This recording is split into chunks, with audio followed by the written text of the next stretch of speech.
நீங்கள் எப்பவாவது இப்படி யோசித்தது உண்டா? அதாவது இந்த ஆன்மீகம், ஞானம் அடைவது, முழுமை நிலை அப்படின்லாம் சொல்றாங்களே, இதெல்லாம் அடையணும்னா நம்ம எல்லாவற்றையும் துறந்து விட்டு காட்டுக்கு போகணும், பல வருஷம் தவம் செய்யணும், ஏன் பல ஜென்மங்கள் கூட காத்திருக்கணும்னு நாம எல்லாரும் ஆழமா நம்புறோம் இல்லையா? ம் ஆமா. பெரும்பாலான மக்களோட எண்ணம் அதுவாத்தான் இருக்கு.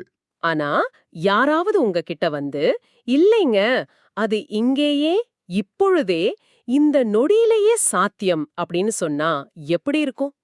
கேட்கவே ரொம்ப ஆச்சரியமா இருக்குல்ல? உங்களுக்காகவே பிரத்யேகமாக வடிவமைக்கப்பட்ட இந்த ஆழமான தேடலுக்கு உங்களை நான் மிகுந்த உற்சாகத்துடன் வரவேற்கிறேன். கண்டிப்பா. இன்னைக்கு நாம பேசப் போற விஷயம் நம்மள ரொம்ப ஆழமா சிந்திக்க வைக்கும். ஆமா, வாங்க அமைதிக்குள் நுழைவோம். இன்னைக்கு நாம எந்த தரவுகளை வச்சு பேச போறோம்னு பாத்தீங்கன்னா, 1986ஆம் ஆண்டு ஓஷோ அவர்கள் அமெரிக்காவை விட்டு வெளியேறிய பிறகு உருகுவே நாட்டின் புண்டா டெல் எஸ்டே அப்படிங்கிற நகரில் தனது சந்நியாசிகளுக்கு ஒரு நீண்ட சொற்பொழிவு தொடர வழங்கினாரு. கரெக்ட். அந்த தொடரோட பேர் தான் பியாண்ட் சைக்காலஜி, அதாவது உளவியலுக்கு அப்பால். அதோட 36வது பகுதியை தான் நாம இன்னைக்கு ஆழமா அலசப் போறோம். சூப்பர். மனித மனதோட உளவியல் வரம்புகளை தாண்டி தியானத்தின் உண்மையான பாதை என்ன அப்படிங்கறத புரிஞ்சு கொள்வதுதான் இந்த தேடலோட அடிப்படை நோக்கம். ஆனா எனக்கு ஆரம்பத்திலே ஒரு மிகப்பெரிய சந்தேகம் வருது. என்ன சந்தேகம் சொல்லுங்க? பல ஜென்மங்கள் தேவைப்படும்னு நாம காலங்காலமா நினைக்கிற ஒரு விஷயம் எப்படி ஒரே நொடியில சாத்தியமாகும்? இது ஒரு பெரிய முரண்பாடா தெரியலையா உங்களுக்கு? இது ஒரு முரண்பாடு மாதிரி தெரியலாம். ஆனா இத உடைக்கிறதுக்கு ஒரு மிகச்சிறந்த உதாரணம் இருக்கு. இப்போ இத கேட்டுக்கிட்டு இருக்கிற நீங்க உங்களையே கொஞ்சம் கற்பனை செஞ்சு பாருங்க. ஓகே, நேயர்கள் சார்பா நானே கற்பனை பண்ணிக்கிறேன். சொல்லுங்க. நீங்க ராத்திரியில ரொம்ப ஆழ்ந்த தூக்கத்துல இருக்கீங்க. அந்த தூக்கத்துல உங்களுக்கு ஒரு கனவு வருது. அந்த கனவுல நீங்க உங்க அறையில இல்ல. இங்கிருந்து பல ஒளியாண்டுகள் தொலைவுல இருக்கிற பிரபஞ்சத்தோட வேற ஒரு கிரகத்துக்கு பயணம் செஞ்சிட்டீங்க. வாவ்! வேற கிரகத்துக்கா? சரி, போயிட்டேன். இப்போ உங்ககிட்ட ஒரு கேள்வி. நீங்க பார்க்குற அந்த கனவு உலகத்துக்கும் உங்க உண்மையான விழிப்பு நிலைக்கும் எவ்வளவு தூரம்? கனவுப்படி பார்த்தா பல ஒளியாண்டுகள் தூரம். ஆனா உண்மையில உங்க முகத்துல யாராவது கொஞ்சம் குளிர்ந்த நேர தெளிச்சா போதும், நீங்க உடனே விழித்துக் கொள்வீர்கள். தூக்கத்திலிருந்து விழிப்பது அப்படிங்கிறது ரொம்ப ரொம்ப அருகில், ஒரே நொடியில நடக்கிற ஒரு விஷயம். அட, இது ரொம்ப சரியான பாயிண்ட். முழிச்ச அடுத்த நொடியே அந்த பல ஒளியாண்டுகள் தூரமும் கனவும் சுவடு தெரியாம காணாம போயிடும். அதேதான். ஞானம் அடைவதும் அப்படித்தான். நீங்க விழிப்பிலிருந்து பல ஜென்மங்கள் தொலைவுல இல்ல. நீங்க வெறும் நீண்ட தூக்கத்துல இருக்கீங்க, அவ்வளவுதான். இந்த உதாரணம் ரொம்ப தெளிவா இருக்கு. கனவுக்கும் விழிப்புக்கும் இடையே இருக்கிற தூரம் வெறும் ஒரு வினாடி தான். உளவியலுக்கு அப்பால் அப்படிங்கிற தலைப்பே ரொம்ப ஈர்க்குது. விழிப்பு நிலை இவ்ளோ பக்கத்துல இருக்குன்னா, இப்ப முழிச்சிருக்கோம்னு நினைச்சிட்டு இருக்கிற நாம எந்த நிலையில இருக்கோம்? அதான் ஓஷோ ரொம்ப அழகா சொல்றாரு. மனித உணர்வு நிலைகளை அவர் 4 முக்கிய படிகளா பிரிக்கிறாரு. ரைட், அத நான் சொல்றேன். முதலாவது நிலை நாம இப்போ இருக்கிற இந்த சாதாரண விழிப்பு நிலை. ஆனா ஓஷோ இத பகற்கனவு காணும் நிலைன்னு சொல்றாரு. ஆமா. ஏன்னா நாம முழிச்சிருக்கோம்னு நினைக்கிறோம். ஆனா கண்ண மூடின மறுகணமே நம்ம மனம் எங்கேயோ கடந்த காலத்திலயோ இல்ல எதிர்காலத்திலயோ கற்பனையில சஞ்சரிக்க தொடங்கிடுது. கரெக்ட். இரண்டாவது நிலை பாத்தீங்கன்னா கனவுகளற்ற இருண்ட அமைதியான ஒரு ஆழமான தூக்கம். மூன்றாவது நிலை தூக்கத்துல நாம காணும் கனவு நிலை. எக்ஸாக்ட்லி. ஆனா எனக்கு இங்க ஒரு கேள்வி வருது. இந்த மூன்று நிலைகள்ல அந்த மூன்றாவது நிலையான கனவு குறித்து ஓஷோவும் சரி மற்ற கிழக்குத்திய தத்துவங்களும் சரி ஏன் இவ்வளோ அதிக முக்கியத்துவம் கொடுக்கறாங்க? கனவுன்றது ஒரு வெறும் கற்பனை தானே? இல்ல. அது வெறும் கற்பனை கிடையாது. அது மனித இருப்பிற்கே மிக அவசியமான ஒண்ணு. இத நீங்க உங்க சொந்த வாழ்க்கையிலயும் பொருத்தி பார்க்கலாம். எப்படி சொல்றீங்க? பகல் முழுதும் முழிச்சிருக்கும்போது நாம பல ஆசைகளை அடக்கி வைக்கிறோம், பல லட்சியங்களை வளர்த்துக்கிறோம், நிறைய தேவையற்ற தகவல்களை சேகரிக்கிறோம். இதெல்லாம் மனசுக்குள்ள குப்பைகளா தேங்குது. ஓ, அந்த நிறைவேறாத ஆசைகளை சுத்தம் செய்யற ஒரு மன தூய்மை பணிதான் கனவா? எக்ஸாக்ட்லி. கிழக்கு உலகம் பல ஆயிரக்கணக்கான வருஷங்களாவே இந்த உண்மையை அறிஞ்சு வச்சிருந்தது. ஒரு மனிதன் 8 மணி நேரம் தூங்குறான்னா அதுல 6 மணி நேரம் அவன் கனவு தான் காண்றான். வெறும் 2 மணி நேரம் தான் ஆழமான தூக்கத்துல இருக்கான். நிஜமாவா? 6 மணி நேரம் கனவா? ஆமா. அந்த 6 மணி நேர கனவு தான் ஒரு மனிதன் மனதளவில் பைத்தியமாகாம இருக்க உதவுதுன்னு கிழக்கு உலகம் எப்போதோ சொல்லிருச்சு. இது உண்மையிலே ரொம்ப ஆச்சரியமா இருக்கு. ஏன்னா, இந்த நவீன மருத்துவமும், மூளை நரம்பியல் அறிவியலும் கடந்த 10-15 வருஷமா தான் இத தீவிரமா பேசிட்டு வராங்க. கரெக்ட். மனிதன் தூங்கும்போது மூளையில நடக்கிற அந்த சுறுசுறுப்பான கனவு நிலை இல்லைன்னா அவனோட நினைவாற்றலும் மனநிலையும் கடுமையா பாதிக்கப்படும்னு இப்போ விஞ்ஞானிகள் சொல்றாங்க. ஆயிரக்கணக்கான வருஷங்களுக்கு முன்னாடியே நம்ம கிழக்கத்திய தத்துவங்கள் இத சொல்லிருச்சுங்கிறது ரொம்ப பெருமையா இருக்கு. சரி, விழிப்பு, ஆழமான தூக்கம், கனவுன்னு 3 நிலைகள பார்த்துட்டோம். அந்த இறுதி இலக்கான 4வது நிலை என்ன? அது அத ஏன் கிழக்கித்திய தத்துவங்கள் ஒரு அழகான பேர் வைக்காம வெறும் 4வது நிலைன்னு ஒரு எண்ணால் மட்டுமே அழைக்கிறாங்க? ஒரு எண்ணுக்கு அப்படி என்ன சக்தி இருக்க முடியும்? இங்கதான் மனித மனதோட இயங்குமுறைய நாம ரொம்ப நுட்பமா புரிஞ்சுக்கணும். நம்ம மூளை எப்பவுமே எல்லாத்துக்கும் அர்த்தம் தேடுற ஒரு கருவி. அதுக்கு ஏதாவது ஒரு வார்த்தை கிடைச்சா போதும் உடனே அதை வச்சு விளையாட ஆரம்பிச்சிடும். ஆமா. இப்போ அந்த நிலைக்கு கடவுள் நிலை அல்லது பரமானந்தம்னு ஒரு பேர் வச்சா நம்ம மனம் உடனே ஓ, கடவுள் நிலைனா இப்படித்தான் இருக்குமோன்னு கற்பனை பண்ண ஆரம்பிச்சிடும். கரெக்ட். அது தனக்கு தெரிஞ்ச பழைய அனுபவங்களை வச்சு புது விளக்கங்களை கொடுக்க தொடங்கிடும். ஆனா 4 அப்படிங்கிற எண்ணுக்கு என்ன அர்த்தம் இருக்க முடியும்? எந்த அர்த்தமும் இல்ல, சும்மா ஒரு நம்பர். அதான், வார்த்தைகளுக்கு பழக்கப்பட்ட மனம் அர்த்தமற்ற ஒரு எண்ணை பார்த்ததும் குழம்பி போய் முடங்கி செயலிழந்துடுது. மனம் எங்க முடங்குதோ அங்கதான் உண்மையான பேடால் தொடங்குது. வாவ். பல்லாயிரம் வருஷங்களா எந்த மாற்றமும் இல்லாம இருக்கிற ஒரே ஆன்மீக விஞ்ஞானியான பதஞ்சலி முனிவர் தான் மனதோட இந்த நுட்பமான தன்மையை துல்லியமா வகுத்தாரு. ஒரு நிமிஷம், பதஞ்சலிய நீங்க ஒரு தத்துவ ஞானின்னு சொல்லுவீங்கன்னு நினைச்சேன். ஆனா விஞ்ஞானிங்கிறீங்களே, விஞ்ஞானம்னா காலத்துக்கு ஏத்த மாதிரி மாறக்கூடியதாச்சே. புது கண்டுபிடிப்புகள் வரும்போது பழைய கோட்பாடுகள் உடைக்கப்படும். ஆனா ஆன்மீகம் மாறாதது இல்லையா? பின் எப்படி அவர் ஒரு விஞ்ஞானி ஆவாரு? ரொம்ப சுவாரஸ்யமான கேள்வி. வரலாற்றை கொஞ்சம் உற்று நோக்குனா இதோட ஆழம் புரியும். மேற்கத்திய உலகத்துல அரிஸ்டாட்டலோட தர்க்கமும் யூக்ளிடன் வடிவியலும் 2000 வருஷங்களா அசைக்க முடியாத உண்மைகளா நம்பப்பட்டுச்சு. ஆமா, அது பெரிய விஞ்ஞானம்னு நினைச்சாங்க. ஆனா நவீன இயற்பியல் கண்டுபிடிப்புகள் வந்ததும் அது ரெண்டும் தகர்க்கப்பட்டுச்சு. உதாரணத்துக்கு 2 புள்ளிகளுக்கு இடையிலான மிக குறுகிய தூரம் ஒரு நேர்கோடுன்னு யூக்ளிட் சொன்னாரு. ரைட். நாமும் கூட ஸ்கூல்ல அதான் படிச்சிருப்போம். ஒரு கோள வடிவமான பூமியில இங்க நேர்கோடுன்னு ஒண்ணு சாத்தியமே இல்லைன்னு நிரூபிச்சுது. நாம வரைகிற எல்லாமே ஒரு பெரிய வட்டத்தோட சிறிய வளைவு தான். அட ஆமா. அப்போ அறிவியலும் தர்க்கமும் காலப்போக்குல மாறிக்கிட்டே தான் இருக்கு.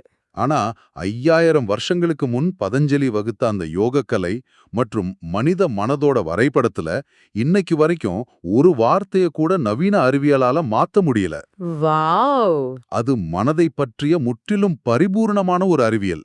அதனாலதான் அவரை ஆன்மீக விஞ்ஞானின்னு சொல்றோம். இப்ப ரொம்ப தெளிவா புரியுது. சரி, இந்த 4வது நிலைக்கும் மத்த சாதாரண தூக்க கனவு நிலைகளுக்கும் என்ன வித்தியாசம்னு புரிஞ்சுக்க ஒரு கதைய பாப்போமா? கண்டிப்பா. ஓஷோ சொல்ற கதைகள் எப்பவுமே ஆழமானதா இருக்கும். முல்லா நஸ்ருதீன் கதைகள்னா அதுல இருக்கிற நகைச்சுவையும் ஆழமும் எப்போதுமே ரொம்ப சுவாரஸ்யமா இருக்கும். ஒரு நாள் ராத்திரி முல்லா ஒரு கனவு காண்றாரு. இந்த கனவுல ஒரு தேவதை தோன்றி, நீ ரொம்ப நல்லவன் முல்லா, அதனால கடவுள் உனக்கு 10 ரூபாய் பரிசா கொடுத்திருக்கார் அப்படின்னு சொல்லி நீட்டுது. முல்லா உடனே சந்தோஷமா வாங்கி பாரு என்ன. அதான் இல்ல. முல்லா சற்றும் தளராம, நான் இவ்ளோ நல்லவனா இருந்ததுக்கு வெறும் 10 ரூபாய் தானா, இது எனக்கு அவமானம்னு சொல்லி அந்த தேவதை கிட்ட பேரம் பேச ஆரம்பிக்கிறாரு. கனவுலியம்மா? ஆமா. பேர 35, 50ன்னு ஏறி 99 ரூபாய் வரை வந்து நிக்குது. முல்லா பிடிவாதமா, இல்ல 100 ரூபாய் கொடுத்தாதான் வாங்குவேன்னு சத்தம் போட ஆரம்பிக்கிறாரு. அவர் போட்ட சத்தத்துல அவரே திடுக்கிட்டு தூக்கத்துல இருந்து முழிச்சுக்கிறாரு. ஐயையோ. முழிச்சு பார்த்தா தேவதையும் இல்ல, ரூபாயும் இல்ல. உடனே முல்லா அவசரமா கண்ணை இறுக மூடிக்கிட்டு, பரவாயில்ல 99 ரூபாயே போதும், ஏன் 1 ரூபாய் கூட போதும், தயவு செஞ்சு வந்துருன்னு கெஞ்சுறாரு. ஆனா உடைந்த கனவை மீண்டும் தொடர முடியாது இல்லையா? நிச்சயமா முடியாது. இந்த கதை நமக்கு சொல்ற மிக முக்கியமான பாடம் என்னன்னா, கனவு உங்களை விட்டு ரொம்ப தூரமா அழைச்சிட்டு போகுது. நீங்க இல்லாத ஒரு உலகத்தை உருவாக்குது.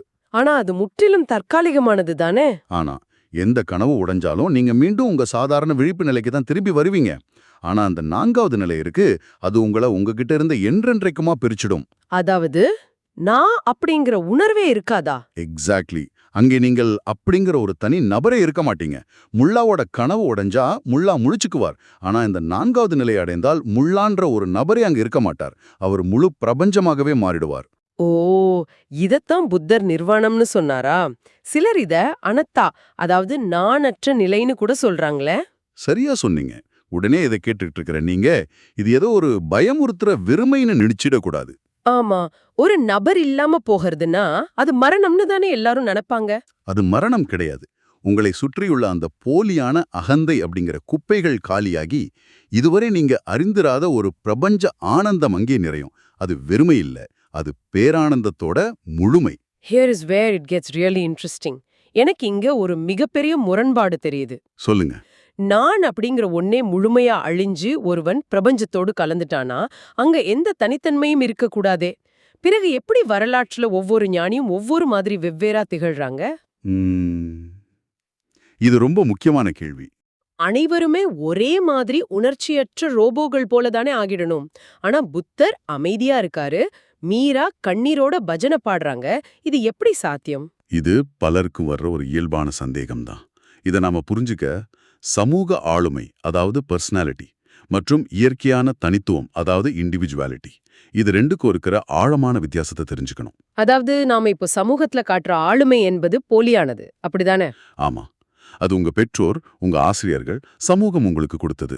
மற்றவர்களோட அங்கீகாரத்தை பெறுவதற்காக நீங்க போட்டுக்கிட்டு இருக்கிற ஒரு முகமூடி இது. ஓகே. ஆனா தனித்துவம் அப்படிங்கிறது நீங்க பிறக்கும்போதே உங்க கூட இருந்தது. அது இயற்கையானது. ஒரு மனிதன் ஞானம் அடையும் போது அவனோட போலியான சமூக ஆளுமை முழுமையா அழிஞ்சிடுது. ஆனா அவனோட உண்மையான தனித்துவம் ரொம்ப அழகா மலருது. இத மிக எளிமையா புரிஞ்சுக்க நம்ம ஒரு பல வண்ண பல்புகள் உதாரணத்தை எடுத்துக்கலாம்னு நினைக்கிறேன். சொல்லுங்க. இப்ப பாத்தீங்கன்னா எல்லா மின் விளக்குகளிலும் பாய்வது ஒரே மின்சாரம்தான். அந்த மின்சாரத்துக்குன்னு தனியா நிறமோ வடிவமோ கிடையாது.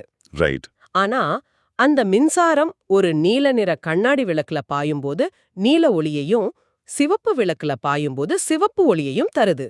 விளக்குகளோட வடிவமும் நிறமும் மாறுபடுவது போல தூய உணர்வு நிலை ஒன்னே என்றாலும் ஒரு ஞானியோட உடல் மற்றும் மனம் என்ற கட்டமைப்பு ஒவ்வொருத்தருக்கும் தனித்துவமானது. மிகச்சரியான உதாரணம். அந்த பிரபஞ்ச அனுபவம் ஒண்ணுதான். ஆனா அது அவங்க வெளிப்படுத்துற விதம் அவங்களோட இயல்பான கட்டமைப்பை பொறுத்து மாறுபடுது. அதனாலதான் அந்த வெளிப்பாடுகள் அத்தனை ஆச்சரியமா இருக்கா? ஆமா. உதாரணத்துக்கு கபீர்தாஸ் மாதிரி ஒரு நெசவாளர் தமக்கு கிடைச்ச அந்த பிரபஞ்ச அனுபவத்தை மிக அழகான கவிதைகளா பாடல்களா பாடுவாரு. ஓ. வேற சில ஞானமடைந்த ஓவியர்கள் இருப்பாங்க. அவங்க வரைகிற ஓவியங்கள் சாதாரண இயற்கை காட்சிகள் மாதிரி இருக்காது. அவை பல பரிமாணங்களை கொண்ட ரகசிய குறியீடுகளா இருக்கும். எனக்கு சீனாவில் இருந்த அந்த ஞானி ஸ்வாங் சூ ஞாபகத்துக்கு வர்றாரு. அவர் எப்பவுமே ரொம்ப அபத்தமான கதைகளை தான் சொல்வாருன்னு கேள்விப்பட்டிருக்கேன். ஆமா, அவர் எந்த தர்க்கத்துக்கும் உட்படாத கதைகளை தான் சொல்வாரு. ஏன் தெரியுமா? ஏன்? அவர் ஒரு நேர்த்தியான கதையை சொன்னா அதை கேட்க உங்க மனம் அதை பகுப்பாய்வு செய்ய ஆரம்பிச்சிடும். ஆனா ஒரு முட்டாள்தனமான அபத்த கதையை கேட்கும்போது உங்க மனம் இது என்ன அபத்தோன்னு குழம்பி மேற்கொண்டு செயல்பட முடியாம அப்படியே நின்னுடும். ஆடா. அந்த தருணத்துல உங்க மனம் விலகி நின்ற அந்த சிறிய இடைவெளியில அவர் நேரா உங்க இதயத்தோட உரையாடுவார். ரொம்ப பிரில்லியண்டான ஒரு வழியா இருக்கே. ஆனா புத்தர் இதற்கு நேர் எதிரானவர் இல்லையா? அவர் எப்பவுமே மிக தர்க்க ரீதியான கதைகளை தான் சொல்வார். கரெக்ட்.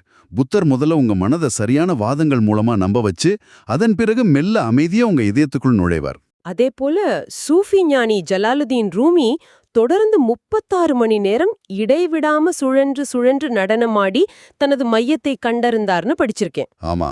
அதன் பிறகு அவர் வாழ்நாள் முழுதும் அந்த சுழலும் கலையை மட்டும்தான் தன் சீடர்களுக்கு கற்றுக் கொடுத்தார். இங்கதான் நாம மிக கவனமா சிந்திக்கணும். இப்படி சுழல்வது, தர்க்க ரீதியா பேசுவது, கடவுளை வழிபடுவது, உருவங்களை வணங்குவது, இதெல்லாம் உண்மையிலேயே பிரபஞ்ச உண்மையை கண்டறியும் நேரடி வழிகளா? இல்ல, வெறும் உபகரணங்களா?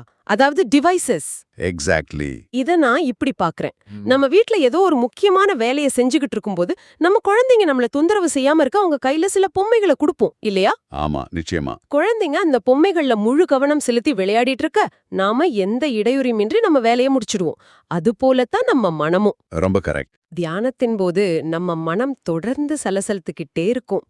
அந்த மனம் நம்மள தொந்தரவு செய்யாம இருக்க அத ஒரிடத்துல கட்டி போட குருக்களால் கொடுக்கப்படும் மனப்பொம்மைகள் தான் இந்த வார்த்தைகளும் சுழலும் நடனங்களும் மந்திரங்களும் வழிபாடுகளுமா. இந்த சந்தேகமும் இல்லாம அதேதான். So what does this all மீன்? எனக்கு இப்போ ஒரு மிகப்பெரிய கேள்வி வருது. ஒருவேளை இந்த பொம்மைகள் மீதே நமக்கு அதீத ஆசை வந்து அந்த பொம்மைகளையே நாம உண்மைன்னு நம்ப தொடங்கிட்டா என்ன நடக்கும்? இந்த கருவிகளே நமக்கு ஆபத்தா மாற வாய்ப்பிருக்கா? சந்தேகமே இல்லாம அங்கதான் மிகப்பெரிய ஆபத்து இருக்கு. இதனாலதான் பதஞ்சலி முனிவர் மிக துணிச்சலா ஒரு கருத்தை முன்வைக்கிறாரு. கடவுள் என்பதே ஒரு கற்பனை ஊகம் அல்லது கருதுகோள் மட்டுமே அப்படிங்கிறாரு. ஹைப்போதசிஸ் மட்டும்தானா? ஆமா, இது மனிதன் உண்மையை அடைவதற்காக அவனுக்கு கொடுக்கப்பட்ட ஒரு கருவி மட்டும்தானே தவிர அதுவே இறுதி இலக்கு கிடையாது. இந்த கருவி மீது, இந்த பொம்மையின் மீது அதிக பற்று வச்சா அதுவே உங்களுக்கு மிகப்பெரிய தடையா மாறிடும். இத கேட்பதற்கே கொஞ்சம் அதிர்ச்சியா இருக்கு. இத வெறும் தத்துவமா பார்க்காம ஒரு நிஜ வாழ்க்கை சம்பவத்தோடு பொருத்தி பார்த்தா இதோட வீரியம் உங்களுக்கு புரியும். ஸ்ரீ ராமகிருஷ்ண பரமஹம்சரோட வாழ்க்கையில நடந்த ஒரு சிலர் புட்டும் கதைய நம்ம கட்டாயம் இங்க பார்க்கணும். ஓ, அவர் தீவிரமான காளி பக்தராச்சே. ஆமா, ராமகிருஷ்ணர் காளி தேவியின் மீது சாதாரண பக்தி கொண்டவர் கிடையாது. காளி அவருக்கு வெறும் கற்சிலையோ கற்பனை ஊகமோ இல்ல. காளி அவருக்கு நிஜம், சுவாசிக்கும் உயிர். அந்த தீவிரமான அன்பினால அவர் ஒரு விசித்திரமான வழக்கத்தை வச்சிருந்தார். என்ன வழக்கம் அது? காளிக்கு இனிப்புகள் படைப்பதற்கு முன்னாடி அந்த இனிப்பு நல்லா இருக்கான்னு அவர் முதல்ல தன் நாவால ருசி பாப்பார். அட, இது கோவில் மரபுகளுக்கு முற்றிலும் முரணானதாச்சே. இதை யாராவது பார்த்தா பெரிய பிரச்சனையாகுமே. தக்ஷிணேஸ்வரம் கோவில் நிர்வாகியான ராணி ராசமணி இத பார்த்து கோபப்படலையா? ராணி ரொம்பவே கோபத்தோட வந்து இதை தட்டி கேட்டப்போ ராமகிருஷ்ணர் மிகவும் வெள்ளந்தியா ஒரு பதில் சொன்னார். என் தாய் எனக்காக இனிப்பு செஞ்சா அத முதல்ல அவ ருசி பார்த்துட்டு சுவையா இருந்தா மட்டுமே எனக்கு கொடுப்பா. ஏன் காளி தாய்க்கு சுவையில்லாத ஒன்னை நான் எப்படி கொடுப்பேன் அப்படின்னு கேட்டார். வாவ். அந்த உண்மையான கலப்படமற்ற அன்பை கண்டு ராணிய திகைத்து போனாங்க. ஆனா ராமகிருஷ்ணரோட வாழ்க்கையின் இறுதி பகுதியில அவருக்கு தொண்டை புற்றுநோய் வந்தது. ரொம்ப வேதனையான காலகட்டம் அது. அப்போ ஒரு நாள் காளி சிலைக்கு முன்னாடி நின்னு, இன்றைக்கு சூரியன் மறைவதற்குள் எனக்கு அந்த இறுதி பிரபஞ்ச அனுபவம் கிடைக்கவில்லை என்றால் இந்த கோயில்ல மிருகங்களை பலியிட பயன்படுத்தும் பெரிய வாளை எடுத்து ஏன் தலையையே வெட்டி கொள்வேன் அப்படின்னு காளிய மிரட்டினார். என்னது? தன் தலையே வெட்டிக்குவேன்னு சொன்னாரா? அந்த அளவுக்கு அவருள் தேடல் தீவிரமா இருந்ததா? மாலை நெருங்கியது. சூரியன் மறைய தொடங்கிச்சு. ராமகிருஷ்ணர் வெறித்தனமா நடனமாடிட்டு அந்த வாழை உருவி தன் கழுத்துல வெட்ட போனார். ஐயோ! அந்த அதிர்ச்சியான நொடியில வாள் அவர் கையிலிருந்து நழுவி விழுந்தது. அவர் அப்படியே தரையில சுருண்டு விழுந்தார். அந்த செயல் அவருடைய மனதை முற்றிலுமா செயலிழக்க செய்தது. தொடர்ந்து 6 மணி நேரம் அவர் ஒரு ஆழ்ந்த சமாதி நிலையில இருந்தாரு. 6 மணி நேர சமாதி நிலை. அப்படியானால் அவர் தன் இலக்கை அடைந்து விட்டார். அந்த 4வது நிலை அவருக்கு கிடைச்சிடுச்சுன்னு தானே அர்த்தம்? இல்ல, அங்கதான் விஷயமே இருக்கு. 6 மணி நேரத்துக்கு பிறகு முழிச்ச அவர், ஏன் இந்த ஆனந்த நிலையிலிருந்து எழுப்புனீங்கன்னு சின்ன பிள்ளை மாதிரி அழுதார். ஓ, அவர் முழுமை அடையலையா அப்போ? இல்ல, அப்போ அங்க தோதாபுரி அப்படின்னு ஒரு குரு வந்தாரு. அவர் ராமகிருஷ்ணரை பார்த்து, நீ அடைந்தது உண்மையான ஞானம் இல்லைன்னு சொன்னார். ஏன் அப்படி சொன்னார்? நீ உன்னை மாய்த்து கொள்ள போன அந்த மரண அதிர்ச்சியில உன் மனம் தற்காலிகமா நின்றதால் ஏற்பட்ட ஒரு அமைதி நிலை மட்டும்தான் இது. முல்லா நஸ்ருதீனோட கனவு போல இதுவும் களையக்கூடிய ஒண்ணுதான். உனக்கு இருக்கிற அந்த இறுதி தடை அந்த காளிதான் அப்படின்னு சொன்னாரு. காளியே தடையா? ஆமா, உன் மனதுக்குள் உனக்கு மிகவும் பிடித்தமா தோன்றும் இந்த காளியின் உருவத்தை நீ வெட்டி எறிய வேண்டும்னு கட்டளையிட்டார். இது எப்படிங்க சாத்தியம்? காளி தேவிய நேர்ல பாக்குறதாவே நம்புற ஒருவரால தன் சொந்த தாயாகவே நினைச்சு உருகும் காளிய எப்படி வெட்ட முடியும்? அதுவும் மனதுல வெட்டுறதுங்கிறது எவ்ளோ கடினமான செயல். ராமகிருஷ்ணருக்கும் அது சாத்தியமில்லாத ஒன்னாவே தான் இருந்தது. அவர் கண்களை மூடி தியானத்துல உட்காரும் போதெல்லாம் காளியோட அழகிய ரூபம் தோன்றும். அவர் ஆனந்த கண்ணீர் வடிப்பாரு, வெட்ட மறந்து அந்த அன்பில மூழ்கிடுவாரு. அப்புறம் எப்படி அந்த தடைய உடைச்சாரு? இறுதியிலே அந்த குரு ஒரு கடுமையான முடிவெடுத்தார். ஒரு கூர்மையான கண்ணாடி துண்டை எடுத்து ராமகிருஷ்ணரின் நெற்றியில 2 புருவங்களுக்கு மத்தியில ஓங்கி ஒரு கீறல் போட்டார். அட கடவுளே! ரத்தம் பீறிட்டு வழிந்தது. அந்த வலியின் உச்சத்திலே குரு கர்ஜித்தார். இப்போ தியானத்துல உன் கண்முன் தோன்றும் காளியை உனது விழிப்புணர்வு என்ற வாளால் மனதால் துண்டு துண்டாக வெட்டு என்றார். பல வருடப்பற்று தன் வாழ்நாளையே அர்ப்பணித்த வழிபாடாச்சே அது. ஆமா, ஆனா உண்மையை அறிய வேண்டும்ங்கிற அந்த உக்கிரத்துல தன் உச்சகட்ட விழிப்புணர்வை பயன்படுத்தி ராமகிருஷ்ணர் தன் மனதிற்குள் காளியை 2 துண்டுகளா வெட்டினார். இது கேட்கும்போதே எனக்கு உடம்பு சிலிர்க்குது. அந்த பற்றை அறுப்பதுங்கிறது எவ்வளவு பெரிய போராட்டம். காளியை மனதால் வெட்டிய அந்த நொடியில ராமகிருஷ்ணரோட கடைசி தடையும் சுக்குநூறாக உடைந்தது. அந்த நான் பக்தன் அப்படிங்கிற தன்மையும் கடவுள் என்ற இலக்கும் முழுமையா உடைஞ்சு அவர் அகிலத்தோடு அந்த பிரபஞ்ச பெருவெளியோடு கலந்தார். வாவ்! இதுதான் இந்த 4வது நிலையா? ஆமா, அதன் பிறகு 6 நாட்கள் அவர் முழுமையான அசைவற்ற நிலையில் இருந்தார். 6 நாட்கள் கழிச்சுதான் அவர் சகஜ நிலைக்கு திரும்பினார். இதுல மிக முக்கியமான தருணம் என்ன தெரியுமா? என்னது? விழித்தெழுந்த அவர் சொன்ன முதல் வார்த்தை, கடைசி தடையான காளியும் உடைந்து விட்டது அப்படிங்கறதான். அதன் பிறகு அவர் ஒருபோதும் அந்த காளி கோவிலுக்குள் சென்று வழிபடவே இல்லை. இது உண்மையிலேயே ஒரு மாபெரும் தத்துவத்தை நமக்கு விளக்குது. கண்டிப்பா இதைத்தான் நாம புரிஞ்சுக்கணும். உண்மையான குரு என்பவர் நீங்க இலக்கை நெருங்கும் போது தானாகவே உதிர்ந்து விடக்கூடிய கருவிகளை, அதாவது டிவைசஸ் மட்டுமே உங்களுக்கு வழங்குபவர். அப்போ ஓஷோ பேசுற இந்த வார்த்தைகள் கூட தியானத்துக்கு பழக்கப்படாத நம்ம மனத சிறிது நேரம் ஈடுபடுத்திட்டு அவர் இதயத்திலிருந்து நம்ம இதயத்துக்குள்ள ஒரு ஆழமான மாற்றத்தை நிகழ்த்துவதற்கான வெறும் பொம்மைகள் மட்டும்தானா? ஆமா, துல்லியமா சொல்ல போனா அதுதான் உண்மை. உண்மையாவே இது நமக்கான ஒரு மிகப்பெரிய திறப்பு. இவ்ளோ ஆழமான, அதே சமயம் மனதை சலவை செய்யற ஒரு தேடல்ல இன்னைக்கு நாம ஈடுபட்டுட்டு இருக்கோம். இத தொடர்ந்து கேட்டுட்டு இருக்கிறவங்களுக்கு நான் ஒண்ணு மட்டும் சொல்ல விரும்புறேன். ம். இத கொஞ்சம் நிதானமா யோசிச்சு பாருங்க. இன்னைக்கு நீங்க மிகவும் இறுக பிடிச்சுக்கிட்டு இருக்கிற உங்க நம்பிக்கைகள், உங்க லட்சியங்கள், உங்க வழிபாடுகள், நீங்க சரின்னு நம்புற உங்க தத்துவங்கள் எல்லாமே உங்கள உண்மையை நோக்கி கொண்டு செல்லும் வெறும் வாகனங்கள் தான் என்றால், அந்த வாகனம் தன் இறுதி இலக்கை அடைந்தவுடன் அந்த வாகனத்தின் மீதுள்ள பற்றை விட்டுட்டு கீழே இறங்கி தனியா நடக்கும் தைரியம் உங்களுக்கு இருக்கா? இத பத்தி சிந்திச்சு பாருங்க. இது ஒரு மிக சிறந்த கேள்வி. இவ்வளோ நேரம் கேட்டதுக்கு ரொம்ப நன்றி. இந்த தமிழ் வாய்ஸ் ரீட்ஸ், அதாவது Tamil voice reads channel monetisation இல்லாம தான் நடக்குது. ஆமா. இந்த ஆடியோ புத்தகம் உங்களுக்கு பயன் தருது என்று நினைத்தால் இந்த முயற்சி தொடர்ந்து போக உங்க ஆதரவும் மிகவும் உதவும். என்னுடைய இந்த முயற்சிக்கு நன்கொடை அளிக்க விருப்பம் இருந்தால் டிஸ்கிரிப்ஷன்ல கொடுக்கப்பட்டுள்ள UPI ஐடி, அதாவது UPI ஐடி மூலம் வழங்கலாம். உங்களால் முடிந்த அளவு போதும். சிறிய ஆதரவும் பெரிய உதவிதான். இந்த வீடியோ உங்களுக்கு பயனுள்ளதாக இருந்தால் சப்ஸ்கிரைப் பண்ணுங்க, மற்றவர்களுக்கும் பகிர்ந்து கொள்ளுங்கள். இந்த கருத்துக்கள் அவர்களுக்கும் தேவையாக இருக்கலாம். லைக் பண்ணுங்க, உங்க கருத்துக்களை கமெண்ட்ல பகிருங்க. மனப்பூர்வமான நன்றி. மீண்டும் அடுத்த தேடலில் சந்திப்போம், சிந்திப்போம்.